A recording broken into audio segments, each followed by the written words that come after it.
so here we go. So when you go to solve it, the first thing you need to do is see if there's anything in common. So do they have anything in common? What do they have? So we're going to pull out an x, and that's left with x to the fourth plus 2x squared plus 1. Now, so there's two ways. Can you factor this? Can you factor this? So is there two numbers that when you multiply you get 1, when you add them you get 2? What are the factors of 1? 1 and negative 1. It's a positive 1. So what are the factors of 1? 1 times 1. What is 1 plus 1? 2. So is there a number, are there two numbers that you can multiply together to get 1 and add to get 2? Yes. So this would be x squared plus 1 and x squared plus 1 equals 0. Hey, there's a fly.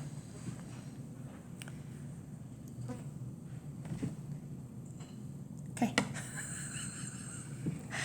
So we're going to do x equals 0, x squared plus 1 equals 0, x squared plus 1 equals 0. X squared equals negative 1.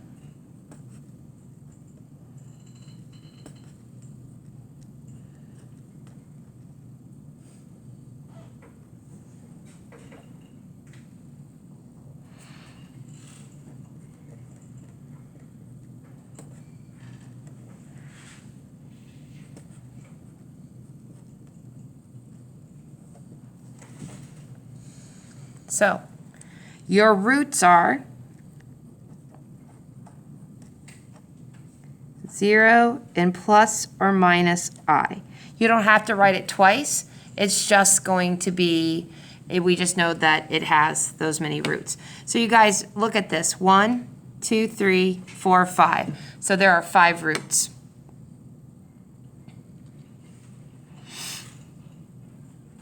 And we have 1 rational and we have 2 imaginary. So again, 1 rational, 2 imaginary.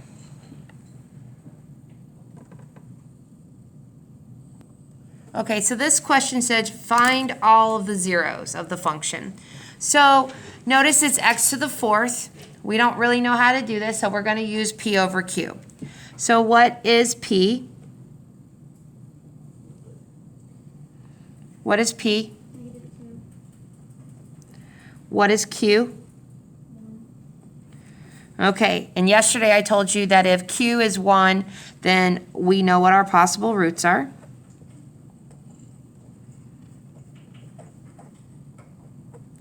So we have 2 over 1. So what are the factors of p? Plus or minus 1 or plus or minus 2. Q is 1, so we don't have to worry about that. It's just whatever the factors of p are. So now what's the next thing we have to do? We have to test them because it says find all the zeros. So now we have to go through the next step, which is use synthetic division. So to do that, we are going to do f of positive 1, and we're going to put 1 into the equation.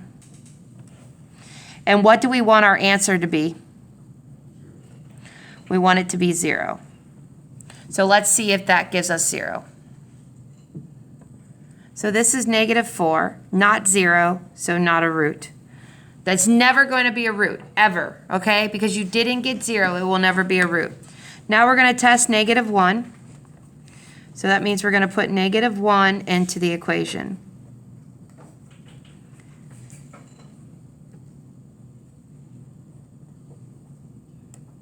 And let's see what that one is.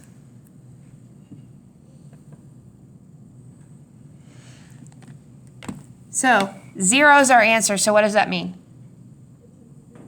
It's a what? It's a root. So what are we going to do now?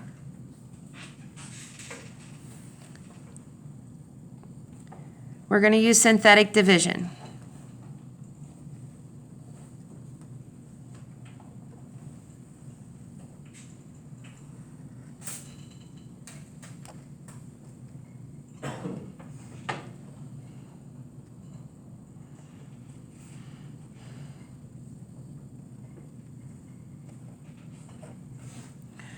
You guys, remember, if this is 0, it should be 0 here.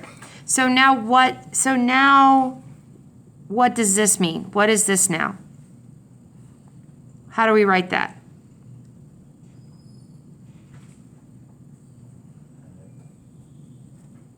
Well, it was x to the 4th, so it's going to be what now? Minus 2x squared minus x minus 2. Can we factor that? Do we know how to factor something cubed? No, we don't. We haven't learned how to factor something cubed. But we have some possible roots. So we've already tested 1 and -1. Let's see if -1 works again, okay? So we're going to go through the same process. So we're just going to either plug it in here or we can use synthetic division. But let's see if -1 works again. For the third x is positive. Oh, yep, thank you. Because that's positive. Thank you, Amber. So we're going to see if -1 works again. If -1 doesn't work again, then we'll test 2 and -2. So we're going to use synthetic substitution, or you can use synthetic division, whatever is easiest for you. We just need to test the root again. So I'm going to test f of -1 in this equation. I'm looking for a 0 again. If it doesn't give me 0, then I'm going to test 2. So let's see, does that work? So -1 didn't work again, so that means -1 is in a double root. So we're going to test, I'm going to test 2 because that's the next one. I'm just tired of testing negative numbers. And we test it into this, what we call, this is the compressed function because it's a new one. And we're going to see if that gives us 0. I'm hoping it gets us 0. If it doesn't, then we'll have to test -2. And then if not, then we'll have to figure something out. But I'm assuming that there might be another rational root. So let's do this. Okay, so 0 is another root. Yay. So guess what we're going to do? We're going to do synthetic division with this polynomial this time. Okay, we don't want another x to the 3rd. So we're going to test 2 now, and we're going to put 1, -2, 1, -2. So don't go back to the original function. Use the new function that you had.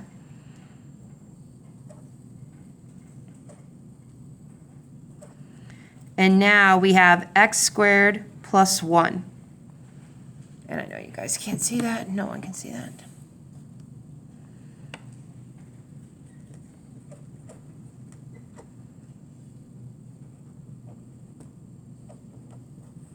So you guys told me -1 and 2. Now we have x squared plus 1.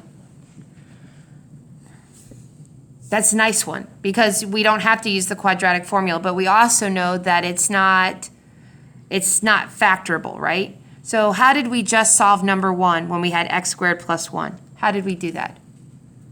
How do we solve this?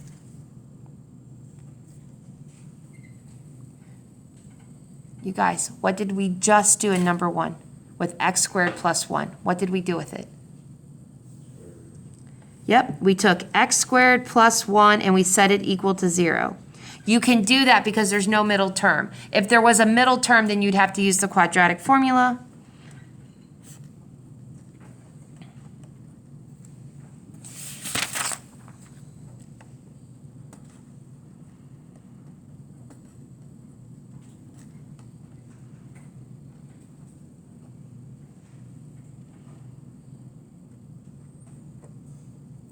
And that's how you find all the roots.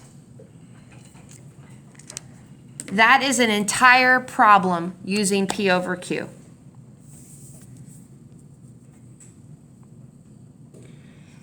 That is hard. That is as hard as I'm going to make it.